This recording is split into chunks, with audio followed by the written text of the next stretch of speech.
All right, we are back. I don't even remember how long ago did we do the last.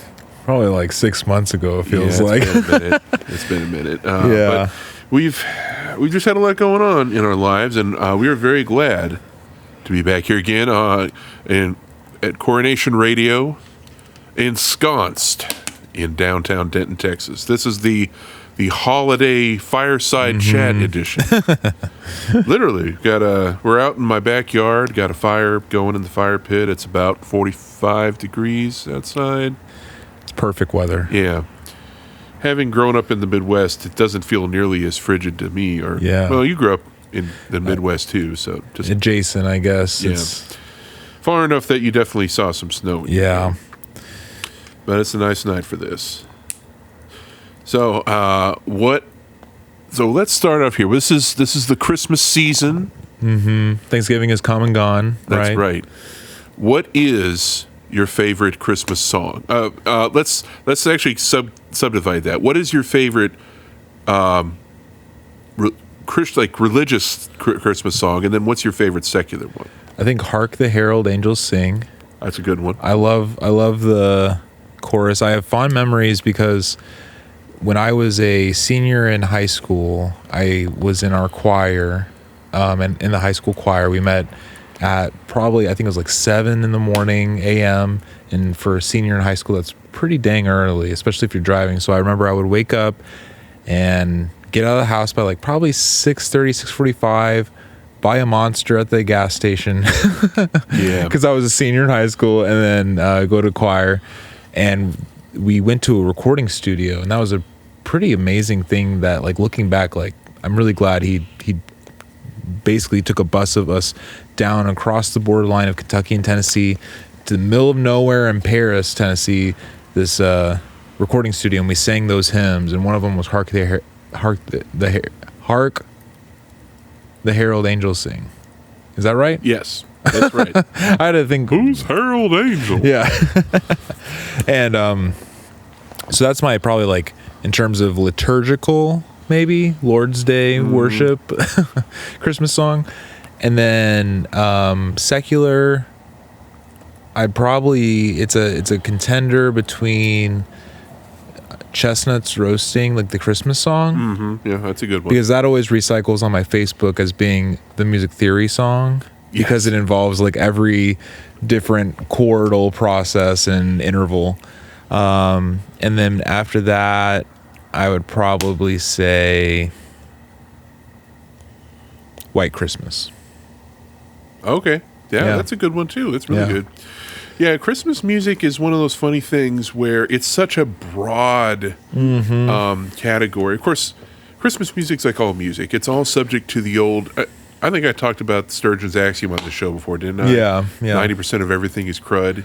There's a lot of stuff. Yeah. From, like, it's funny. So if you just turn on like a streaming service and say Christmas No Limits, you can hear some stuff. You're like, what in the heck is this? How is this even partly Christmas? Like, one actually kind of neat song that came up was a Marvin Gaye song, Purple Snowflakes. Interesting. And I never heard it before. It's not really Christmassy, except that it's got, it's snowflakes, but it's just like, Well, isn't that like, would that be a spoof of Prince's? Purple Rain? Gaye is like 20 years before Prince. Right. Oh yeah, sure. Okay. But yeah, it was just like some of the things that come up. You're just like, yeah, there's a reason I always heard of this song before. It's just that song was actually kind of decent, but it's just such an odd thing. But I think to answer my own question, probably my favorite song to sing when it comes up in church is probably something like "Oh Holy Night." I love the lyrics. I love the music. And it's also a good one that whenever it shows up at Tuba Christmas, which will be December 21st on the Texas Women's Campus this year. Oh, excellent. You're playing in Tuba Christmas? Well, I mean, everybody should go to Tuba Christmas. You need to come to Tuba Christmas. I need a euphonium. You need to go find My dad's bringing a trombone. Can I play trombone in Tuba Christmas? No, but if you talk to Brandon, he might be able to get you one. Really? Like a baritone or something? He helped me get a tuba because he works for the district. Okay. I can play bad tone tuba. Hey, you will not be alone in that. Believe me. There's going to be like 5th graders at this thing. So. Yeah, hey, that'd be amazing. But yeah, I love that. And I would say, again, just like you said, there's a lot of, from over the years, a lot of great, just kind of seasonal songs. Like, White Christmas is a great one from its era. Or, but I think if I had to pick one, I would have to say Jingle Bell Rock. But I was really only close to the version by Dr. Teeth and the Electric Mayhem from the Muppet Family Christmas. Oh, that's the best version. Yeah. You just gotta go with that, and that just makes it feel like Christmas right there. We had the kids watch the Christmas Carol Muppets edition. That's a great one, and that was a good one. Sammy liked that, especially. We're Jacob and something. We're Marley and Marley. Yeah. Ooh, exactly. Classic. Yeah, I like that, and of course, Sammy. Every time we ask him what Christmas music do you want to listen to, he says Snoopy. Oh, nice. Because that's awesome. The he Peanuts, likes the Charlie Brown Christmas. Yeah. I always ask him, what's his favorite? He just says Snoopy. But then if I try to get him to narrow down which song is his favorite, he says Kids Singing, which I think either means the Hark the Herald Angels Sing on the recording, which is the kids just singing it as like a straight chorus. Acapella, yeah. Or their Christmas time. Yeah, he likes that. Here. That's a close contender for my favorite secular song, yeah. Or their My Little Drum one, which has the kids going behind. This is fascinating radio for everybody. But this is the kind of stuff people talk about this time of year. Absolutely. Gets us in the spirit, especially when we don't want to be in the spirit. And I think before we get too far along, I'm gonna get up. Put more wood. This on the is fire. Quality radio, folks. Yeah, you don't see it. Dave is putting some wood in the fire. And it's a crackling fire, and it's kind of scary because sometimes it sounds like a gunshot, but that's the kind of fire we want. Powerful and warm, ready to go, and it's very bright. And I think what Dave just did is he made it probably 10 degrees hotter, which I'm very appreciative because I'm here in a pants, a sweater, and a blazer or a suit jacket, and a Santa hat. You don't see my Santa hat. Well, that's what Christmas is all about. That's what Christmas is all about. So, it's been a very eventful couple of months since we got to sit down and do one of these things. We've had a presidential election, which was certainly we just had to get through that, didn't we? We just kind of had to wait and kind of just chill, didn't we? I think by the end of it, that's kind of the attitude me and a lot of other people have. Yeah. I just want it to be done. I can't endure any more of this. Don't have the brain space or motion space to do something creative, like at least like podcast and commentate, because it's like it's too real. We need to process it emotionally. Yeah. And that's the thing. Is like I'm not trying to do some sort of we're here to tuck out all your news and current event. Like that's just not been what we've ever kind of been about. Is to be second up to the very burning edge of what's going on. But, I do think that a lot of people have been trying to reckon with what's happened. I know for me, I didn't vote for Trump. I didn't vote from the first time. I didn't vote from the second time or the third time. And I won't. And I've gone over my reasons in the past. I don't think I need to go into that again. But I do think that a lot of people are still fighting in their hearts over what the next wise decision is going to be. Because a lot of people, I feel like, are still kind of struggling with what does it look like to be a public Christian when all this kind of stuff is happening, and the concept of conservatism and Christianity in the culture, in like the public square, are sort of being held up with a lot of question marks around it, at the very least. Well, it's interesting because it kind of also reveals this bizarre. We're caught off guard by our own love for our country. Yeah, that we get so impassioned about who gets to lead it next, and understandably so. And but as Christians, we're so caught off guard by that because we don't want to succumb to any sort of like immature lust or infatuation with nationalism or like our nation, and when Christ tells us that every knee will bow and every tongue will confess that he's Lord, and that means crossing cultures, crossing border lines, and we're in this nebulous zone of like, well, we don't really subscribe to like one nation overall, but at the same time, it's not that we're going to live in this perfect universalist, globalist nation in the here and now. Christ's kingdom will come, but it's not perfect now. So it's like we're in this already, but not yet. TM, trademark, environment, I think too, we're just having to reckon with the fact that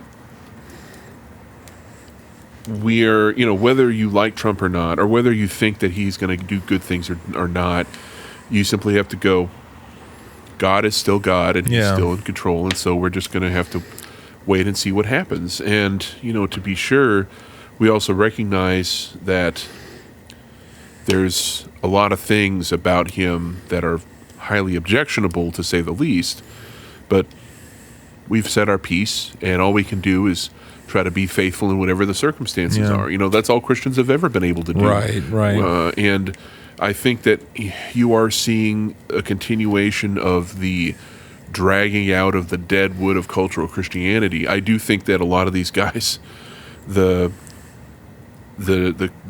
Christian nationalists that think that this is going to be some kind of event that's going to propel them to power, I think they're fooling themselves. Let alone the ones who are like secret Nazis or maybe not so secret Nazis. That's a whole different kettle of fish there.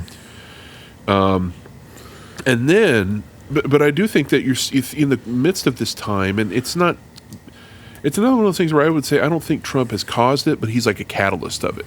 You're seeing, or maybe he's more like a barometer of it. You're seeing a greater propensity and willingness for people to use violence to push their agenda. Now, that's certainly not new. We should be careful not to start thinking that this has never happened before. I mean, hell, we've had a civil war in this country, and it is entirely possible that could happen again, although I don't know what that would look like in this day and age. But,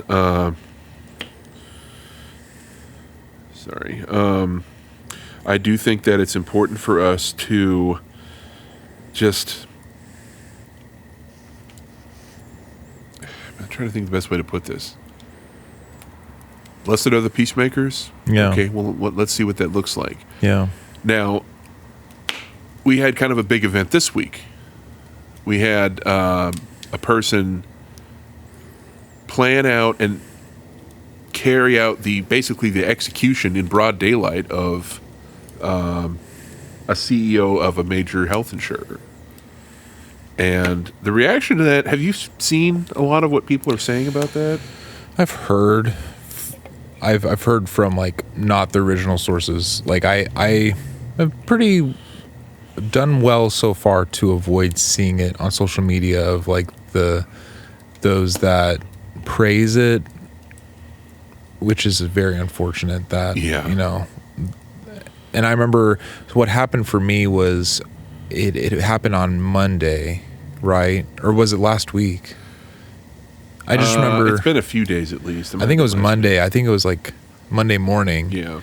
And I remember one of my colleagues, Omar, I think he's about like 10 years older than me.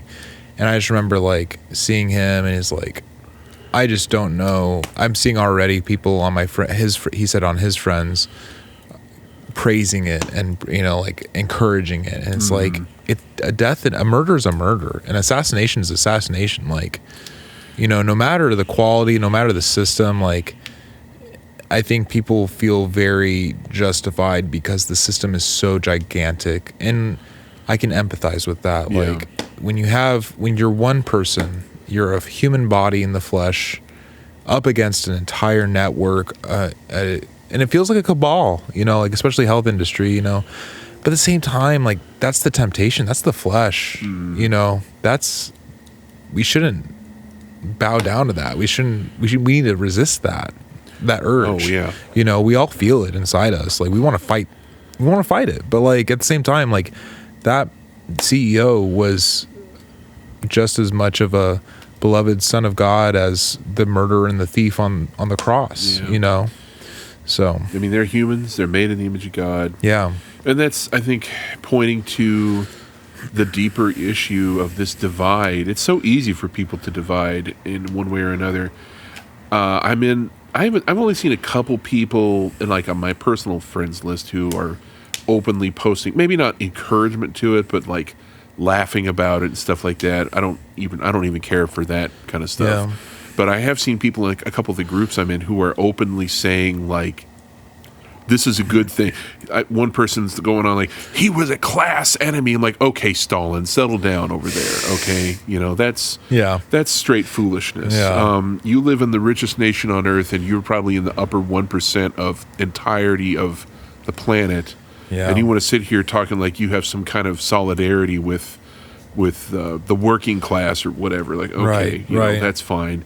But the reality is, like, setting all that aside, there has never been a moment in history where people taking the concept of justice into their own hands and carrying it out by executing people that were considered to be enemies of the people or whatever the excuse is. Yeah. That's never been something that ended well. You know, especially if it escalated to the point where it was happening, you know, on a large scale. Like, you know, think about the terror after the French Revolution. Yeah. And that certainly didn't take very long to start murdering innocent people. You think you're only going to be able to focus this on the quote-unquote guilty ones? No. Right. Well, they killed people by not paying for their coverage. Okay, that's potentially true. But again, the way you deal with that is not this. Because it comes down to quite simply, from my perspective, do unto others as you would have them do unto you. Yeah. If you're not willing to have that same gun of arbitrary vigilante justice pointed at you, because what happens if somebody else decides you've wronged them to the point where they feel justified in putting you down? Well, I'm not doing something. Well, you can't say that. You know, I'm trying to like put myself in the mind of somebody who might hear that argument. You know, they would say, "Well, I'm not doing this kind of stuff." Well, you're not doing that, but how do you know that you're not going to do something equally selfish or selfish in a different way? Yeah. So that's the thing is, if we're going to be okay with just taking a human life, that creates a destruction that is truly demonic. Yeah, absolutely. So it's heavy, but I don't know that there's much. I don't know that anyone who's saying things like that has ever. I would argue that they haven't really thought it through, and I would argue that they need to sit down and be more considerate of the long-term consequences behind such foolishness. It's really an and I don't use the word foolishness lightly. Yeah.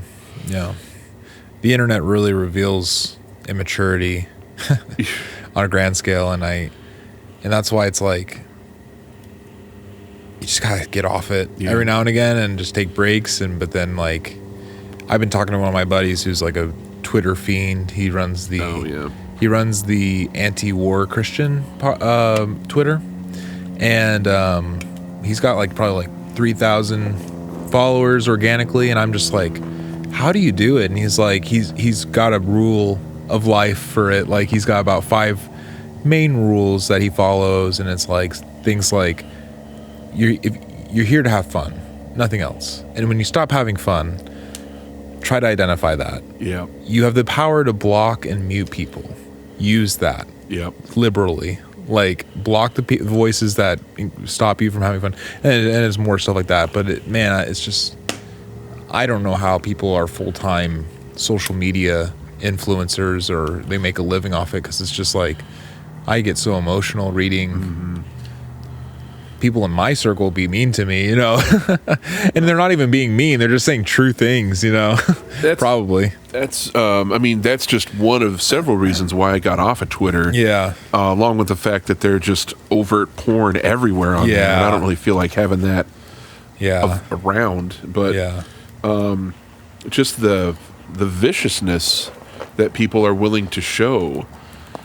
Although I did take your advice. I started listening to some of the recent Dividing Line podcasts that Dr. White's done. Because I'm like, okay, I've stayed away from this for a while. I want to hear what he said. And he'll say a lot of things that are really sharp and really on point, and then he'll suddenly start spending an hour arguing with a Twitter thread. And I'm like, dude, just leave it alone, man. Yeah. You're arguing with some rando who, if this was the previous version, he'd have an egg for his picture. There's no reason to argue with that kind of thing. Yeah.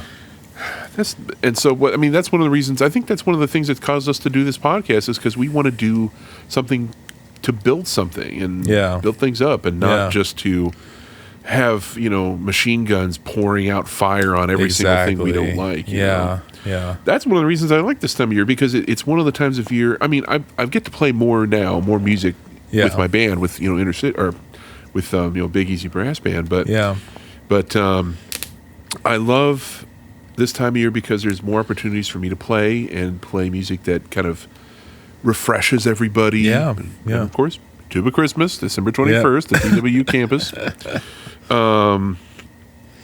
That's going to be a lot of fun, but just, participating in sort of a cultural rejoicing, even if not everybody's rejoicing over the same thing, right? It still is like a good moment to see folks sort of lay some of their burdens down a little bit. And I have appreciation for that. Yeah. And music's a big part of how we do that, I think. I think so.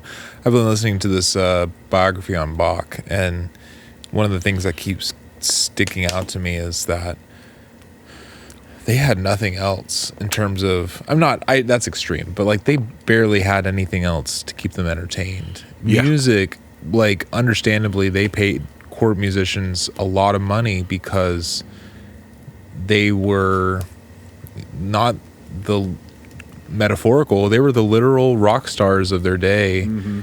And now, like, quite literally, video killed the radio star. That, like, video, and it's brought a lot of good things, but man, like, what's the difference between Bach's time and our time? It's gotta be, I think, like, that music was the main entertainment source that they had back then. And nowadays music is ancillary to everything. It's just kind of like a sprinkle on top. It's not the main meat. So True. Although if it was gone, I think a lot of times people would be like, boy, this sounds weird, why is there nothing here? Right. But it is funny how certain concepts of music have become so, like, expected. Like, it's so much more ambiance kind of stuff as opposed to... it supports the main thing. Right. And music is never the main thing. Anymore, at least. Yeah. I mean, I remember when I was a kid, it wasn't unusual for there to be, like, big title songs written for major motion picture releases. Right. And that hasn't been a thing for how... Yeah. Now everything is Hans Zimmer. Yeah. It's like the same percussionist. Copy, paste, sound samples. Absolutely. Yeah, which, again... If you make it work, that's fine. I just think, every generation kind of has its thing. Sure. Yeah.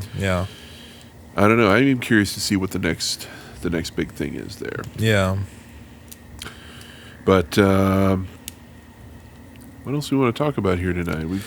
We haven't had a chance to do this. We kind of debrief on what we did this year. Yeah. I mean, we started the podcast this year, or did we start it last year? No, we started it this year. Yeah. What was our first month? We can look on coronationradio.net. That's right. So I'm not going to get it wrong this time. All right. I'm going to see here. I mean, you can see all of our episodes. You can see we've been republishing these papers that I've written, and you're eventually going to get around to that. It was March 5th. That's when we started. March 5th. Okay. And if you can follow us on Facebook too. I mean, it's just to share there and interact with us a little bit. We haven't had a ton of.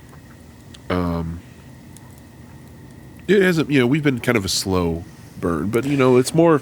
This is more about our personal enjoyment of it. It's our personal enjoyment, and we're not on any schedule. And if we wanted to be more regular, we will. But we were talking before we hit the record button that we are in the throes, THROES, throes of terrible 2s and 3-nagers. Yes.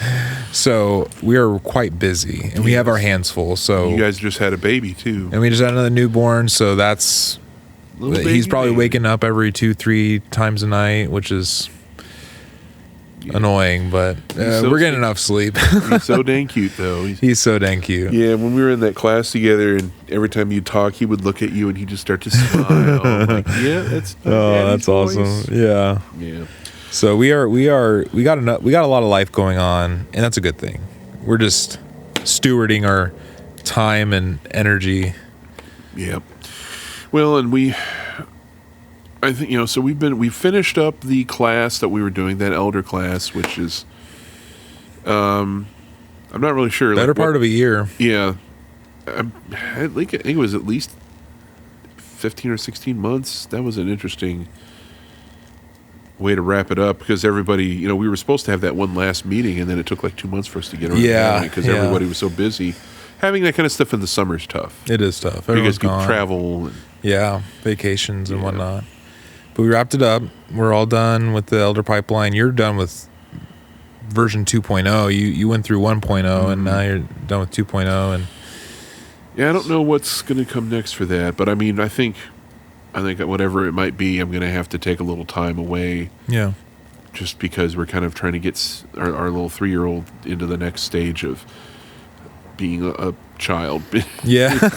That's been a challenge. Yeah. That's been a big weight on our hearts, is kind of loving him well and discipling him at that age is tough, but it's been, it's been good for us. It's definitely been sanctifying, to say the very least.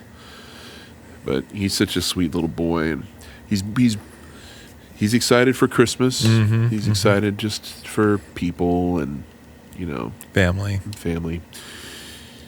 So yeah, I think that's going to be good. We're going to be going up to Iowa the week after Christmas to see folks.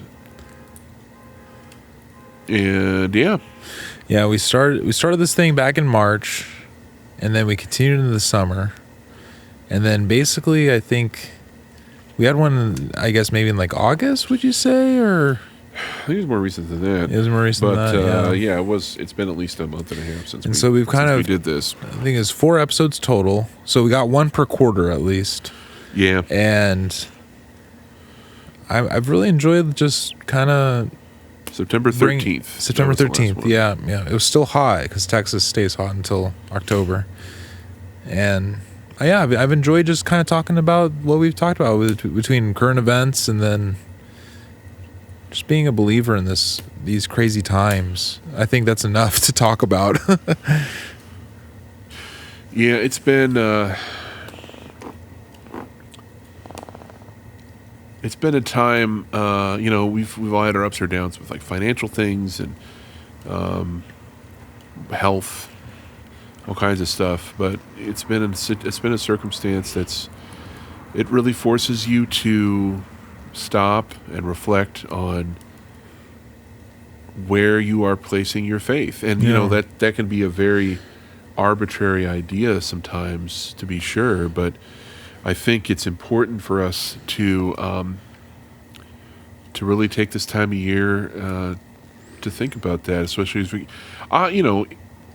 where we place the flip over of time. It's we put so much weight on it, but of course the reality is it's kind of arbitrary. Right. It's just because somebody decided this is where we're going to put the beginning and that's where we're going to put the end. Yeah. But it's still useful. I think that seasonal things are really helpful. Having a little liturgical pattern to things is helpful. Mm-hmm.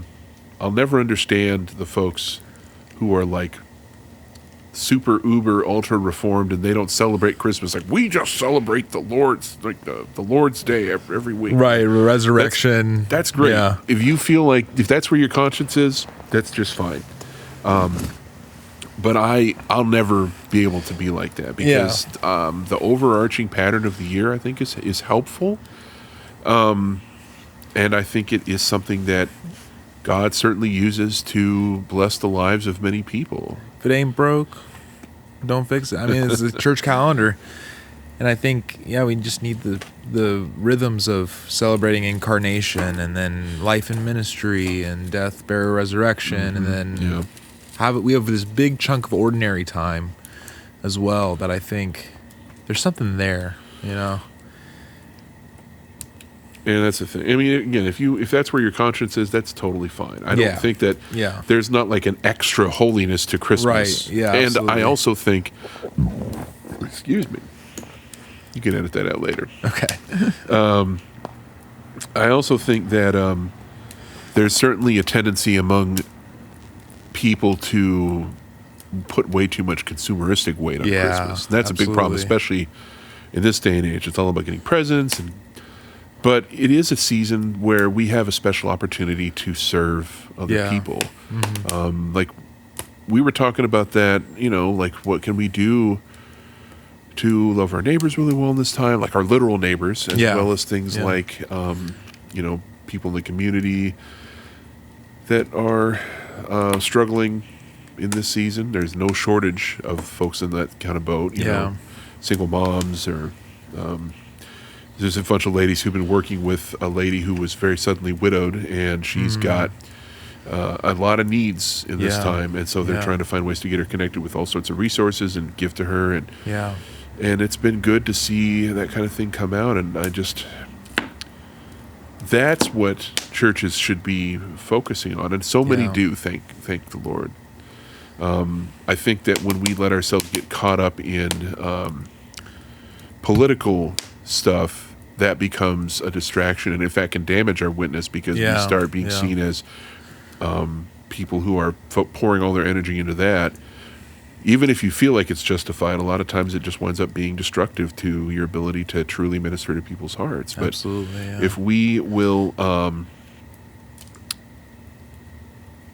put what, major in what's most important. That sentence was really weird. I'm picking up what you're dropping, Put the greatest command first. Love the Lord your God. Mm-hmm. Love your neighbor as yourself. Yeah. Everything else is going to work itself out if you focus on doing those things. Absolutely. I really appreciated Ross's sermon this past week, because it was so pertinent to... He just really, really hit the nail on the head with that, and I was really glad we were able to be in there to listen to it, because we just felt very encouraged by what he was saying, and it was another one of those circumstances. Honestly, I felt the same way with the week before with Brandon. Of all the things to preach on when you're starting Advent, preaching out of Lamentations. Yeah. There's not that many L books, and I always do that. Preaching out of Lamentations is definitely not the one you think of, but he was really. That's something I think we have to think about too. Is this can be a really sad time, because folks who've lost family members, this can be. It's the first Christmas since so-and-so is gone. Like, when our friend Jared took his life, that was a heavy thing, and that's one of the things that came to mind for me a lot, is like, this is the first such and such time that we've been through without being able to talk to him. Or I was reading a book, and I was just thinking, man, this is something I would totally talk with him about if he was here. Yeah, the weird feeling of just like, man, I want to text him, but... Or every time I hear Leonard Skinner and Simple Man come on, nice. I just end up thinking about him, just kind of feeling, I'm not depressed, but just, you kind of have that weight of grief on your heart. Yeah, for sure. So, this has been a hard year for a lot of that kind of stuff. But, it's certainly the hard seasons. Those are the ones where the Lord, I think, really begins to show how good he is if you are patient and waiting on him. I was listening to Mark Sayers' podcast, Rebuilders, and his end of year encouragement was basically an analogy to blacksmiths in the forge, in the sense that when blacksmiths are working on metal, it's not a one and done, throw it in the fire and then beat it and then you're done. It's a continual, put it in the fire, take it out, beat it, shape it, okay, put it in the fire, and then instantly cool down, and then keep on going. And so I think he was just kind of using the analogy that, like, as Christians, having a mindset of us just being in the forge, essentially. Like, God is putting us in the fire, and He is, speaking of, putting more wood in the fire, refreshing the fire pit. No, it was really encouraging that way. It was just like, in these difficult times and these just stressful, they're just not pleasant, man. Like, it's hard to look forward to things when you're just dealing with a screaming toddler, you know. Yeah, it's easy to be a loving, gentle person when things are good and money is there and everything's peaceful and you have your full rest. It's very challenging to be that when you're having the weight of life and all of its brutality coming down on you. Not to mention a friend taking his own life on top of all that, Or just not even like all of the way. Like, you don't go from 0 to a million. Usually it's just like a little bit of pressure. And suddenly it's like, oh, I'm uncomfortable. I don't like this, you know. And that's the reality is that's how God works in our hearts. It works in our lives. He just kind of pushes in those ways that make us have to experience that hardship and trust in Him. And honestly, I think here in America, where we have a lot more resources, Christians, I think, need to use such a time as this we need to practice being more open-handed and generous. Like me and Raven have talked about that in ways we can, shift things around so we can have more to give, be more open and generous with even we're not rich by any means. We have enough to pay our bills mostly, but we keep food on the table, and so how can we put a little extra food out there for somebody who needs it? Or we've got time to spend with our kid. Can we love our neighbor well by watching her little boys while she's working or while she's having to go do something? That kind of stuff. So I think we need to tighten up our focus more on our neighborhoods, our cities, our churches, and not worry so much about federal issues. That doesn't mean they don't have any importance, but Donald Trump's not really going to affect my day-to-day. Right. Kamala Harris is really going to affect my day-to-day. But my relationship with somebody at church that is struggling, that can affect both of our day-to-days in a real way. For sure. Yeah, so it's been a good year for reflecting on that, and I'm really interested to see how the Lord uses that in the next year to start leading us deeper into communion with Him. Well, it's interesting to me because, like, when you're going through it, it's like you're just kind of like, we're just surviving, and then you look back and like, man, this is a really sucky year. And it's not until it's over, you're like, okay, it's officially a bad year. And then you're like, good thing in 20 days, it's a new year, and we're good, Well, and that's everybody at the end of the last several years, I don't know if it's since 2020, but I think maybe a couple years before that, I was like, oh, this year's been terrible. Right. It's just another year, man. Yeah. You just have good years and bad years, but you can either have good times and bad times in those years too, Yeah, you can either be thankful for what you have, or you can let it harden you in your bitterness. And, certainly there's a lot of both that goes down. But I'm thankful for this fire pit and these string lights that are keeping the backyard cheerful, and it is well lit back here. It feels like daytime. I just got a big old string of these big plastic circle bulbs, I don't know what you call them, from Amazon, and hung them up around the yard, and it went from being pretty much pitch black to just illuminated. It's nice fully. and lit up now. You can see everything. I'm a big fan of it. I like that I can see the whole ground. I could probably see all the bugs if they were, but hallelujah, it's winter and the bugs are gone. Unless it gets up to 70 degrees again, which is entirely possible. They'll come out of the ground. They'll come right back again. Yeah. But it's a good life. We have a good life. Well, it's hard to say that. And at the end of the day, all we can do is be faithful with the little that we have and see what the Lord provides for us as we look towards the next thing. Yeah. But I do think that there's a lot that we have coming that's going to be good, and I look forward to seeing at the end of things what my life looks like, what the Lord has refined me into being. Yeah. Because I don't want to become, so many people as they get older, they get like kind of more stuck in their ways and more crotchety and more graceless. And I'm like, I don't want to be like that. I want to be more gracious. I want to be more understanding, more patient, and more wise. And, not just because I have intelligence, but because I have experienced God's goodness in my life. So we've been posting up. Are you going to start posting some of your papers from the? Yes, thing? Speaking of refining, I need to refine those papers.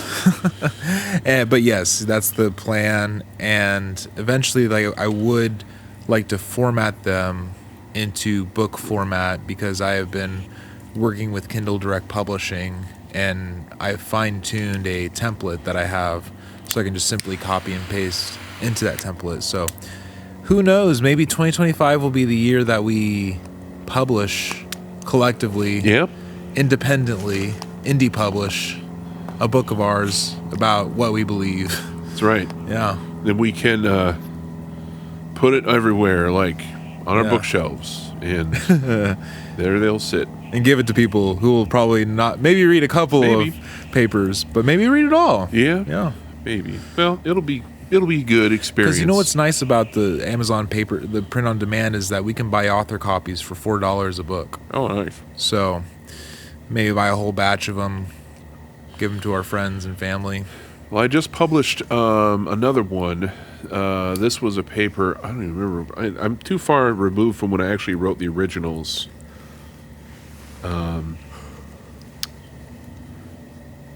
But I published those. So we've been going through the subjects that we worked through in the different weeks of the Elder Pipeline class that we took at church. And this one that I just published is The Work of Christ. So I had written one that it's up on coronationradio.net on who Christ is.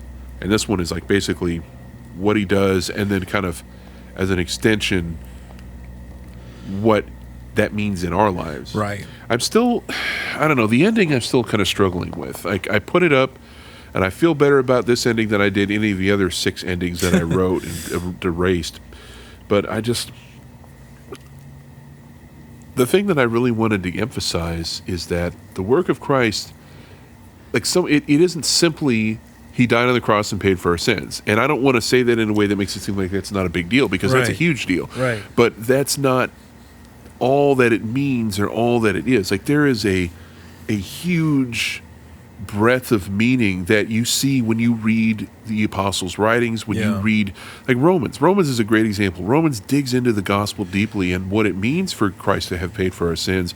But when you look at the overall context of what that book is, he's writing to a church that's divided. It's Jews and Gentiles that are struggling with one another's identities, and he's calling them to one unified identity in Christ. Or, like, Galatians, he talks about that too. Mm-hmm.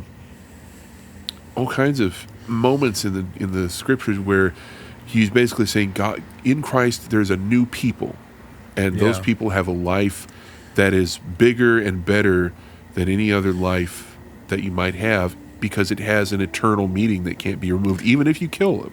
Well, I think your heading says it all in the conclusion. The work of Christ is our work. You know, enough said. I mean, you can keep you elaborated a lot on. I think that's a great ending. That ultimately, because he lives and works in us, we have work to do as well. Yeah, and that's exactly it. Like, you had given me that book by that John Mark Homer. Oh, right. I tipped you off on it. You bought it. Yeah, and I just really felt like that was a very useful book, a very helpful book for me to read in that season. Yeah. Which I know some people have gripes with him, and I've seen some people trying to imply that he's like an open theist and all this other kind of stuff. Sorry, I'm just tossing the wood in there, but refreshing it. I think that I didn't get that sense from the book. It's called Practicing the Way, And it was really helpful to think about, what does it really mean to walk as a disciple of Christ? Right. Yeah. And I think that's a huge question that a lot of people need to reckon with. What does it really mean to be a disciple of Jesus? Yeah. Because for so many, all it really means is, well, I believe Jesus is real, and I believe that he's God, and I believe he died on the cross and raised from the dead, and that he paid for my sins. And that's the full. It's up in their heads, and it hasn't really translated. And that's the large body of John Mark Comer's work is challenging that idea that what we believe is not what we think or what we confess to be true, but an entire embodiment of our actions, our everything we do when we wake, when we sleep. It's not just I confess this thing. He's not saying that it's not that. He's saying that it's more than that. It's more than just saying I confess this to be true. It's you confess it with your actions. You confess it with your work. Right. You confess it with your body. Because if you are willing to stand on a street corner and preach the gospel, that's a great thing. Right. But if you are doing it in a way that shows that you don't really have any particular regard for the people you're preaching to. Yeah. If you're unkind, what's one of the fruit of the Spirit? Kindness. Yeah. Or love, joy, peace, patience. Yeah, kindness. It's right there. For a second, I freaked out in my head. Like, wait, am I misremembering that? Like, right. But it's it's if you can't be kind to somebody, if you can't be patient with them, yeah, that's. But you're trying to say that you're going to preach the gospel, and that's something he doesn't really dig into it, but he just kind of mentioned just very briefly the idea that there's people who go out and preach and they have no real love for their fellow man, and it's right. What? This is a problem. This is you something. need to read 1 John then. Sir. Yeah, exactly. And I think that's one of those things that is another thing to consider and to pray about. Because I used to be, and I still, think a lot about apologetic stuff. I still think a lot about what does it mean to engage people with different points of view, different beliefs. But I do it a lot less from an attitude of beating them in an argument, and a lot more from a perspective of what does it actually mean to minister the gospel to somebody who comes from this point of view. Sure. Yeah. And in this city, I mean, there's a lot of opportunities to do. Well, every city there is, but Denton is a city with a lot of different kinds of folks, and so it has to start with loving them, and that's not just like an emotional, good feeling towards them. It's something that says I'm willing to go out of my way to serve you, to be hospitable to you, to listen to you, to actually care about what you need, what you think, what you feel. And I think that's another way that the growing political ambitions of a lot of people has gotten in the way of a real Christ-like love for one another. Inhaling a lot of smoke. Oh, yeah. Sorry. No, you're good. The wind is not deciding where it wants to go, but yeah. So yeah, that's good stuff. I guess this has been a little bit of a rambling one, but there ain't nothing wrong with a ramble. We are reviewing. We are reflecting. Yeah, that's what reflections are ramblings. Well, what's something that you would like to see? I'm not gonna do resolutions. I find resolutions are rarely useful because they tend to end up basically being an architecture for failure. But like, what's something that you would like to see coming into the new year? Like, what's something you'd like to see grow that you've been hoping for, working on? I like to perform at church or host concerts or host evenings where I'm kind of giving a performance of music, whether it's original or like other people's music, but then also maybe occasionally like a lecture kind of style, like teaching, maybe set the goal for myself to do it like maybe 2 or 3 times in 2025.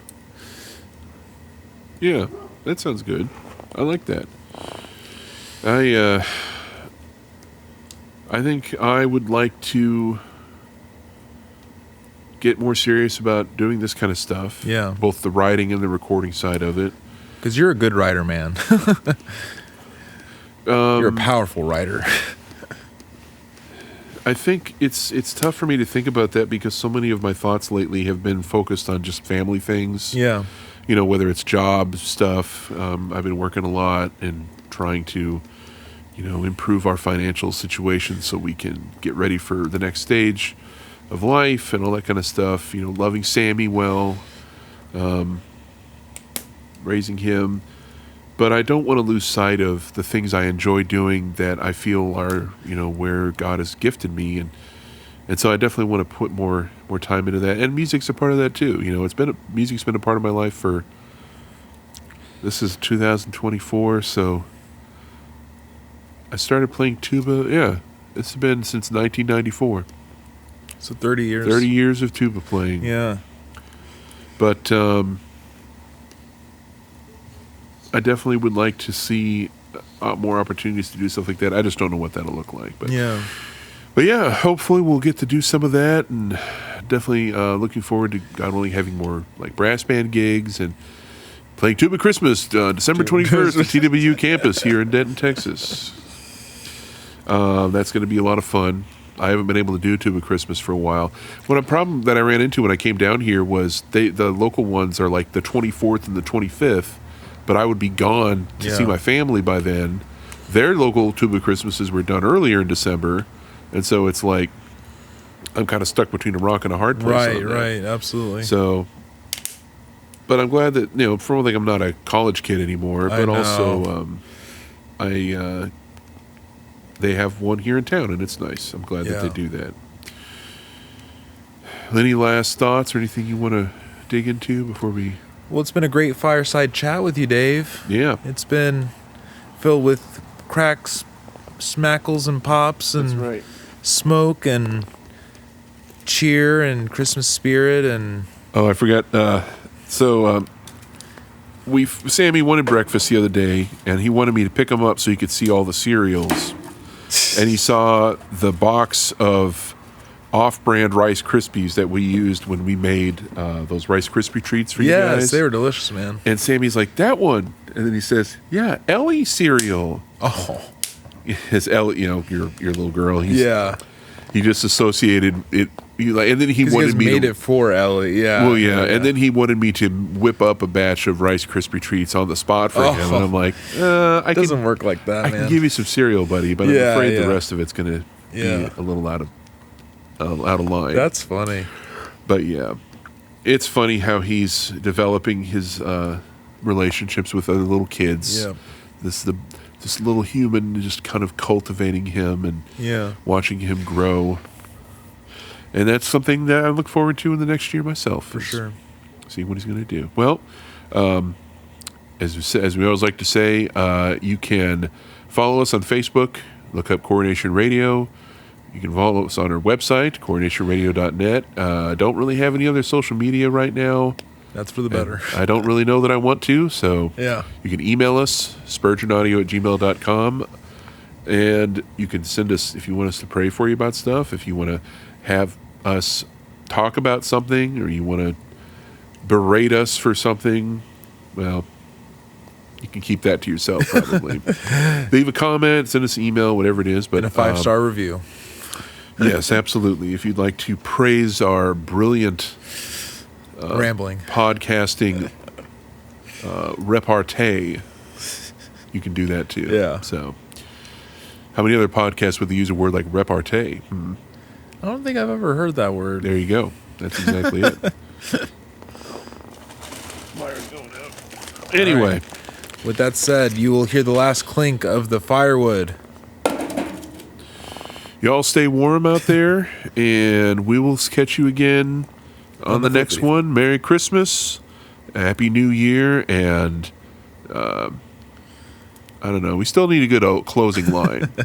Soli Deo Gloria. There you go.